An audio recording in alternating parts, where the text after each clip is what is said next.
We believe that every individual has a calling, a deep sense of purpose that they are uniquely equipped to live out. That calling is often presented as something so personal, so distinctly individual that each person must endeavor to hear it on their own terms. But there are times when the world calls out for people to answer the call en masse. When humanity cries out for people to step up from their dream worlds and into the lives that they were meant to live. 2020 is such a time.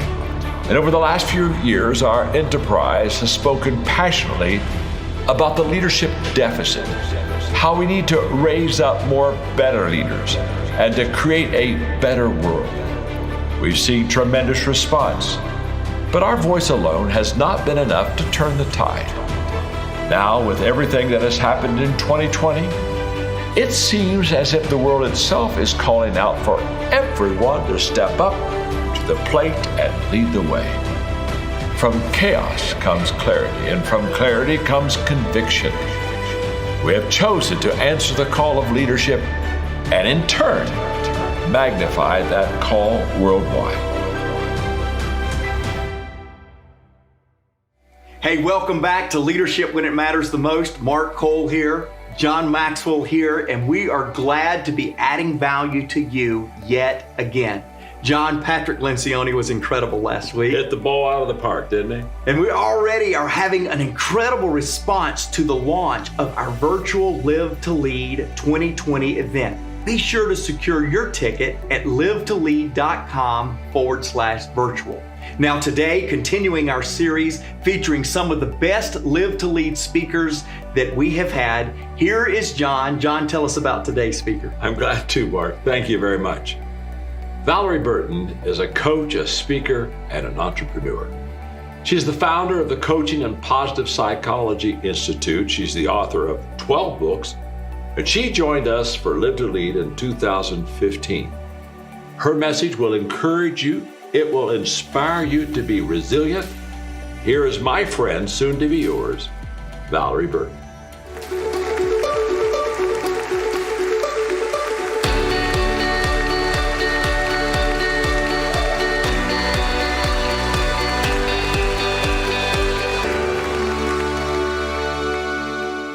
It is so good to be with you. You know, a wise woman, one of my professors actually said something one day about resilience. She said, you know, in life, you're always going to have things happen. It's almost like being thrown up against a wall or stumbling, but you can be one of two things. You can either be an egg or you can be a tennis ball. An egg cracks when you throw it against the wall. A tennis ball over and over and over again bounces back. I've spent a lot of time studying a field called positive psychology. I promise I did not make up the term positive psychology, but traditional psychology tends to focus on fixing what's wrong with people, and that's a very important endeavor because many of us have issues. Anybody in here have issues?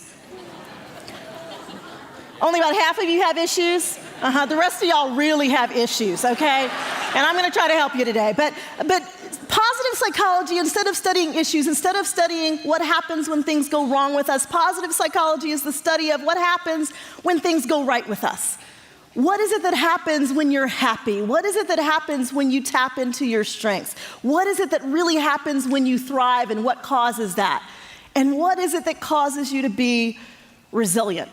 And one of the things that I found is that when we study something, when we learn something new, inevitably an opportunity comes up for us to use it. Have you ever figured that out? Something comes up and you need to use it. And for me, about almost 7 years ago now, I had an opportunity for resilience, and it's something I wouldn't wish on anyone. And I remember a very specific moment as I realized that I was going to be going through a divorce.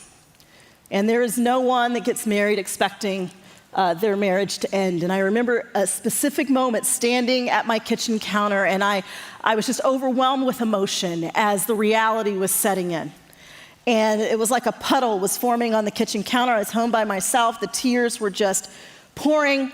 And right in that moment, I wasn't just crying, I was wailing. Anyone ever wailed before? I mean, I've heard about people wailing. I had never actually done it myself, and I actually started to scare myself because I couldn't really control the crying. And so in that moment, I thought, I can't waste this crying on myself. Do you understand what I mean? Like, if the crying is bad enough, somebody needs to witness it.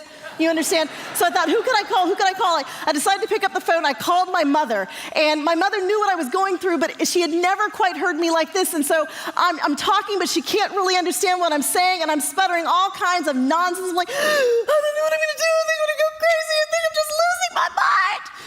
And right in that moment, when she heard me say that, it's like something snapped. My mother is a woman of faith, and she starts quoting scripture back to me, and that's when I knew I was in trouble.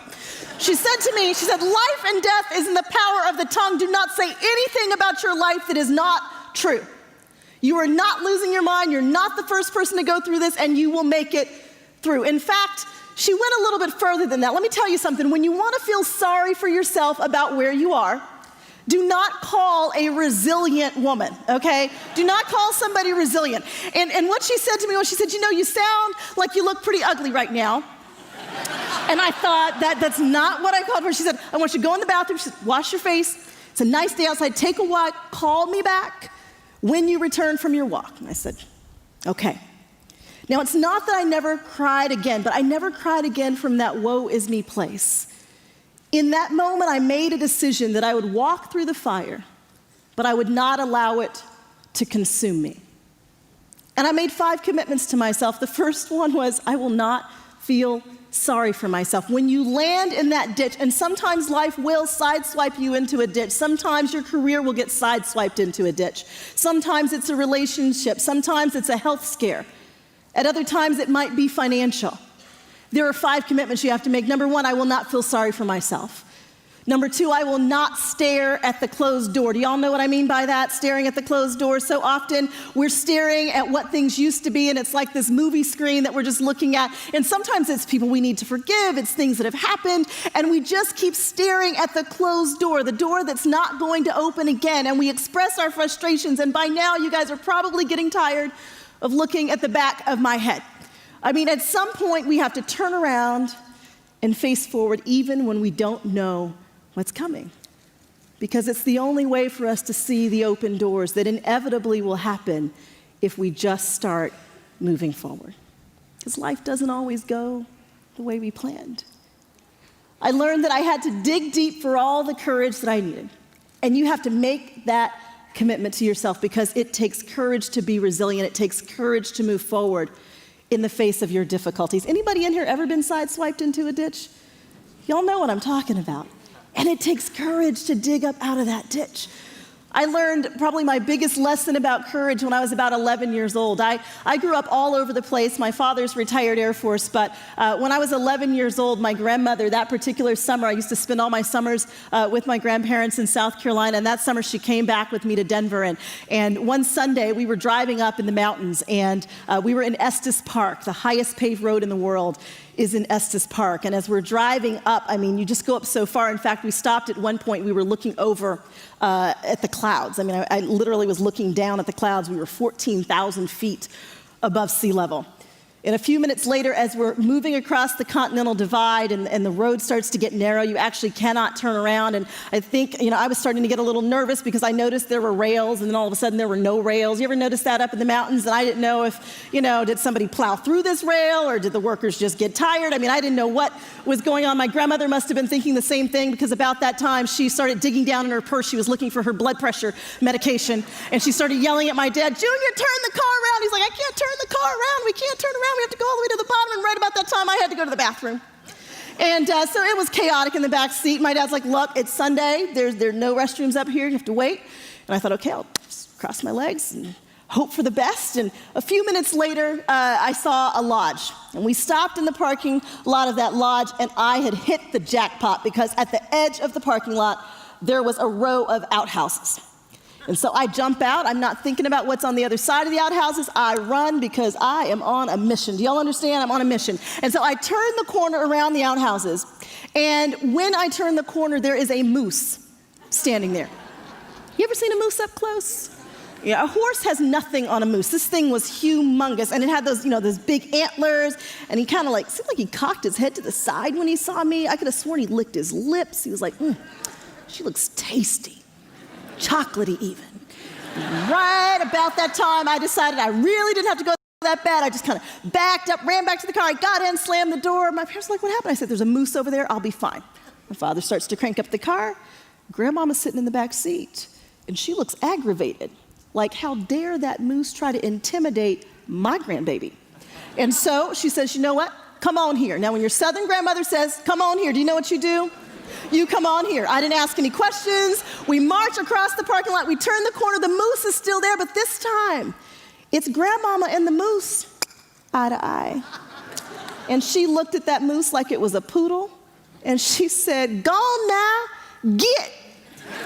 And the moose turned around and walked away.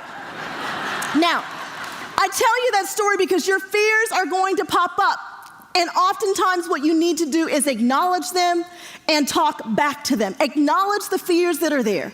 If you're going to be resilient over and over again, you're going to have to talk back to your greatest fears.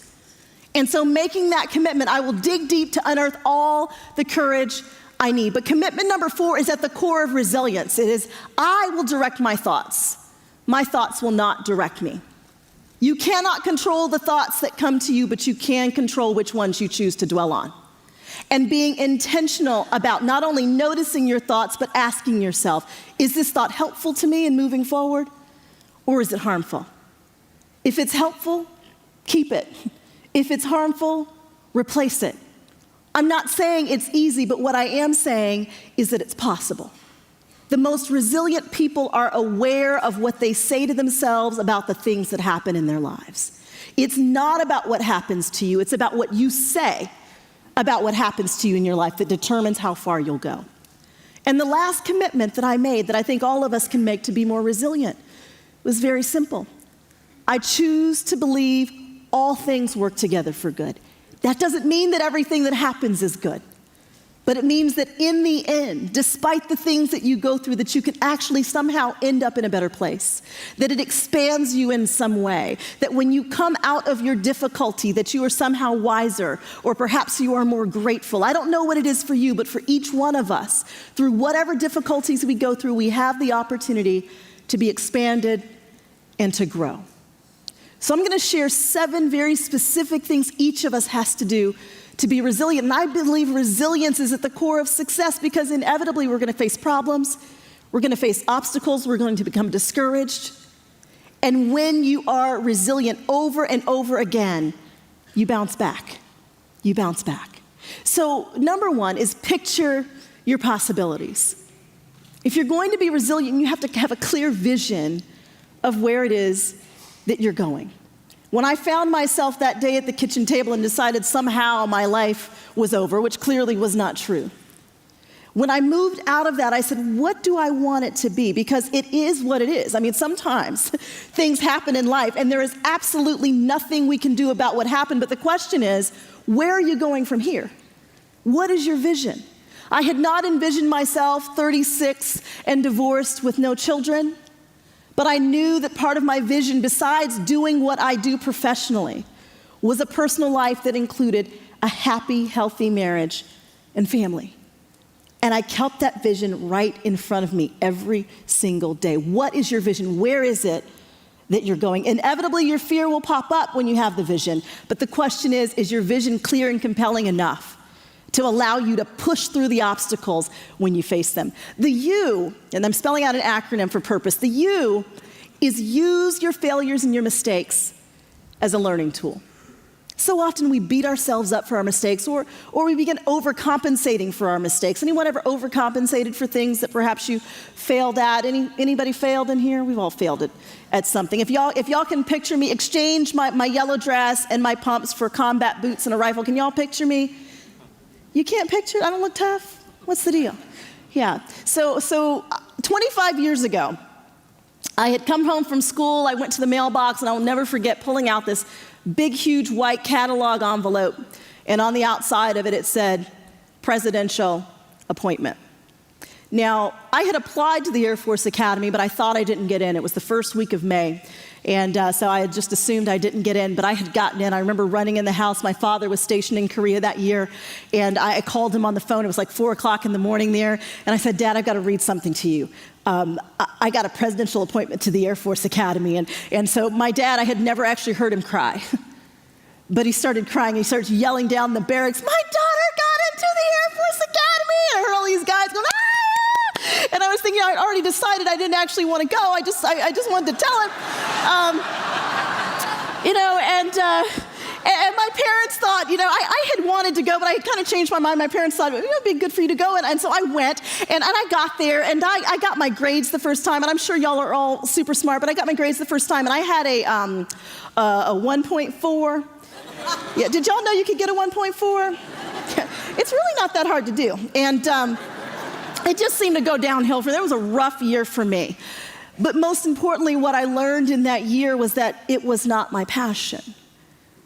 It was prestigious. It was an honor to be there. But it wasn't my calling. It wasn't where I was meant to be. But I spent the entire year on academic probation. And I felt dumb.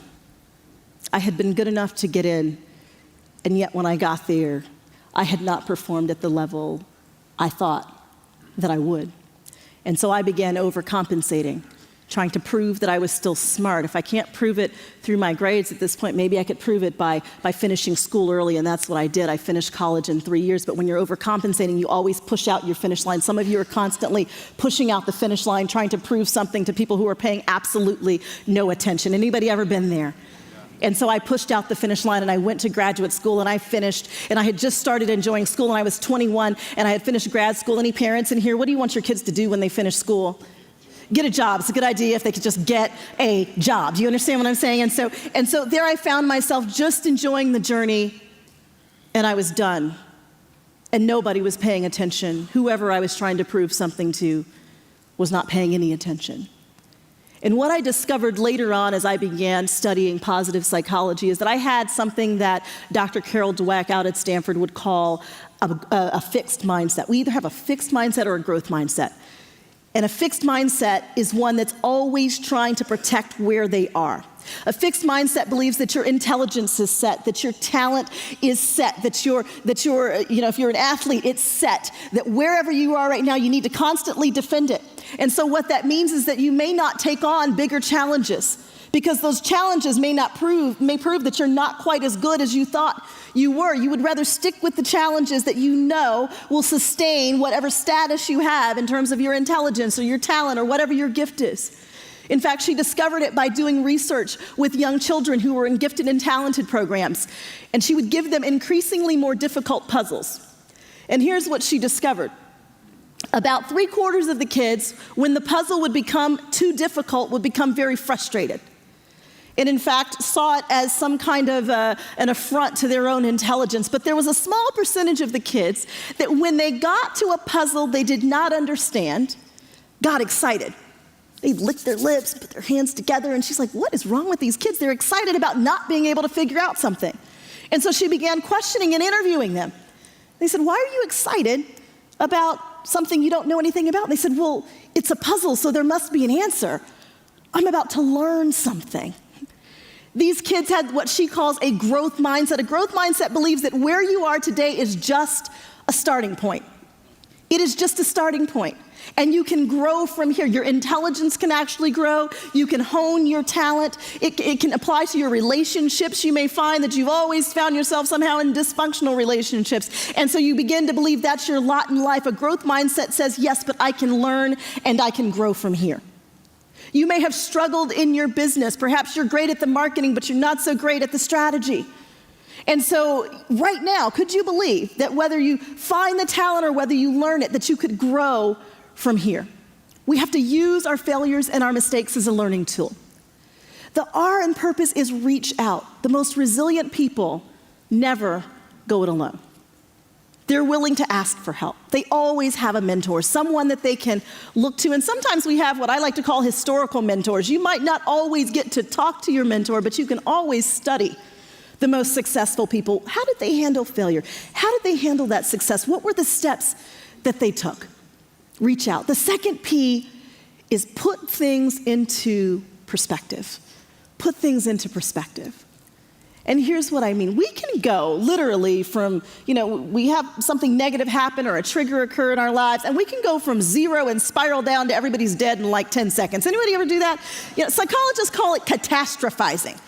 Catastrophizing. You can kind of imagine what that means, but just take this example. You're sitting at your desk, you get an email from your boss, and all the email says is, meet me in my office in 5 minutes. That's all it says. If you're a catastrophizer, what do you think is about to happen? You guys are quick. You're like, I'm fired. Okay, now listen, if you're a real catastrophizer, you have not just worst case scenario thoughts, you have worst case irrational scenario thoughts. So you didn't just get fired. Okay, you got fired and then what happens? Anybody in here a catastrophizer? Yeah, you got kicked out of your house, you're out on the street, your kids are never gonna talk to you. I mean, you have all kinds of crazy thoughts that spiral downward. Here is the remedy for it. Because many of us, we don't say it out loud when we have the crazy thoughts. You're meeting your sister at Starbucks and she's 5 minutes late and you already have her dead and she's at the hospital and she forgot her purse, she has no ID. Y'all know what I'm talking about. Okay, some of you are looking at me like, Valerie, I never think that, but you know somebody who thinks like that, right? We have to put things into perspective. That means we have to notice the thoughts as we have them. And if you catastrophize, do the opposite. Stop yourself and ask, what would be an equally irrational best case scenario? I get the email, meet me in my office in 5 minutes, and something wildly, irrationally good is about to happen. What might it be? It's not just a promotion, you're getting a triple promotion. You're gonna become your boss's boss's boss. Are y'all with me on this? And in fact, we're gonna quadruple your salary while we're at it because you are just so excellent. We just don't wanna lose you. Now, is that equally irrational? Yeah, when we get there, then we can say to ourselves, what's most likely to happen? Most likely there's a new project. She has a question. It's something very simple. But we must, when we find ourselves spiraling out of control, and you can spiral out of control when it comes to your dreams, when it comes to your vision, when all you need to do is pick up the phone to ask for that new piece of business or ask for a piece of advice, and you start having these crazy thoughts about what someone's going to say or what they're not going to say to you. And it can stop you. The fear comes up and it stops you from being able to move forward. You have to put things into perspective. The O in purpose is operate with optimism most of the time. I'm not talking about being optimistic about absolutely everything. Resilience is not just about positive thinking. It's about accurate thinking. If I want to leave here and go to New York, and I ask you to give me a ride, we're not going to take a plane, I ask you to give me a ride, and I say to you, you know what, let's just think really positively. I bet we could make it from Atlanta to New York on a tank of gas. We're just going to think positively. We're just going to sit there. I know we can do this. I know we can do this. Will we make it to New York? No, we're not going to make it to New York. That's positive thinking. Accurate thinking looks at the risks. It looks at the potential problems that come up, and it says we can find our way around these. So in what ways have you been a positive thinker but not an accurate thinker? What are the things that may cause you problems that you need to mitigate, that you need to admit? Are y'all with me on this? Accurate thinking makes you resilient. And in fact, we know that optimists, even on average, live longer than pessimists. So pessimistic thinking releases a great deal of negativity. There's some jobs for which you need to be pessimistic. You might imagine what some of those might be. Some jobs where you need to notice risk. So corporate attorneys generally are trained to be pessimistic, to see the things that may go wrong. Let me tell you, you want the pessimistic accountant doing your taxes. You understand what I'm saying? I don't want the optimistic accountant that says, you know what, the IRS really isn't, they really aren't auditing as much as they used to. Go ahead and write that off. It'll probably go well, right? You want the pessimistic surgeon doing your brain surgery. You understand? The one that's going to notice all the things that might go wrong and account for them. But optimism is necessary for any leader.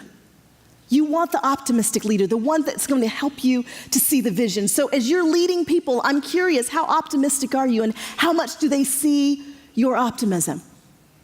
You need optimism to create the right goals.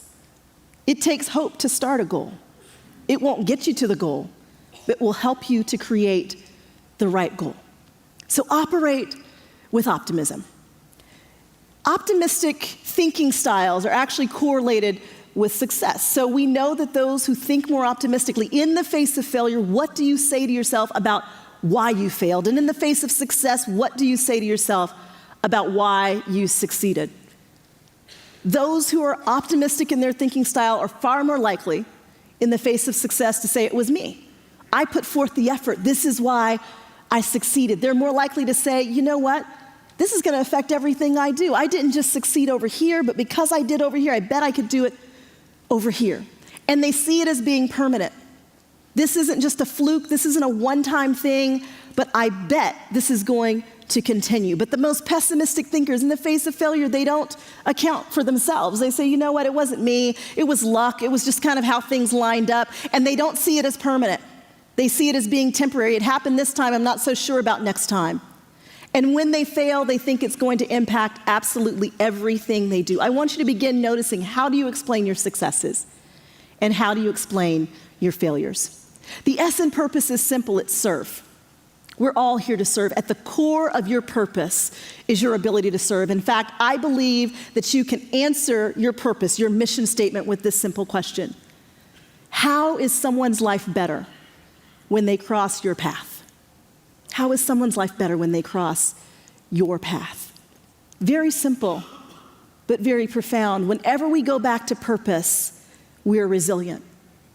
People ask me all the time, when you get up to speak, do you ever feel nervous? And I tell them, I used to feel nervous, but that's because I was focused on myself. Anytime I worry about speaking, I remind myself, I'm here to serve. And who gets nervous about serving?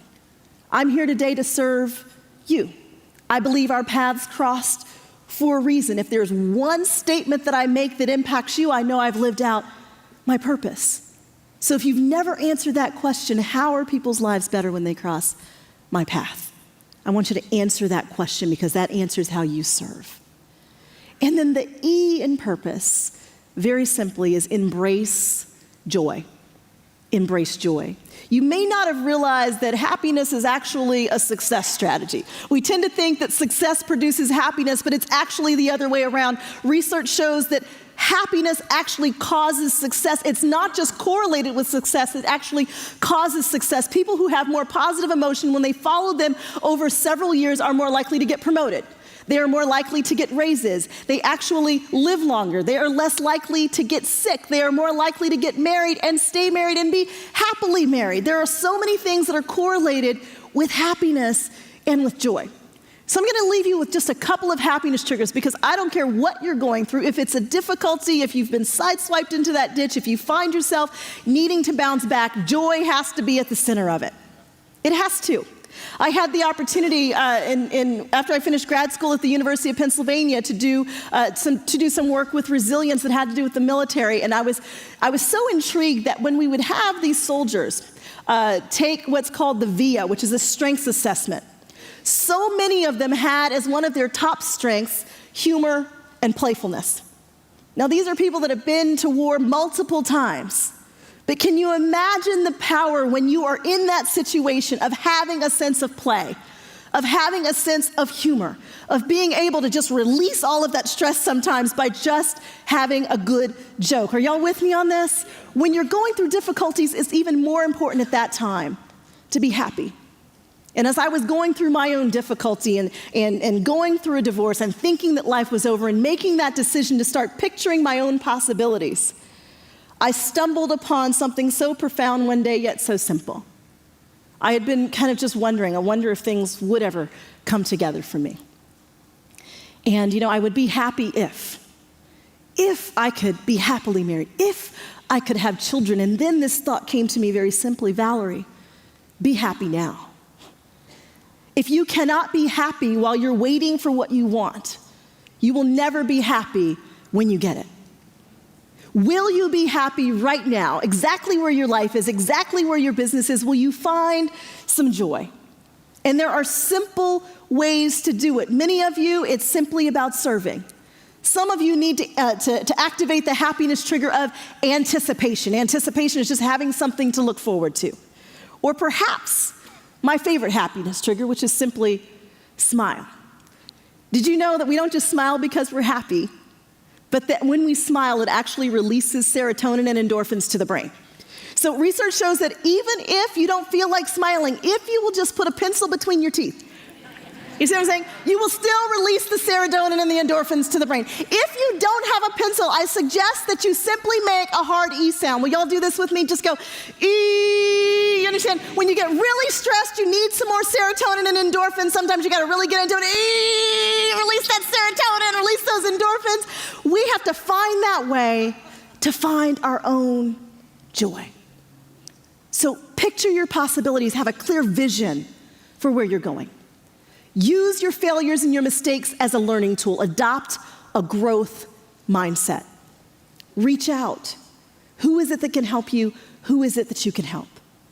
Put things into perspective. Stop catastrophizing. Stop thinking of the worst case, irrational scenario and get to what's likely and possible. Operate with optimism.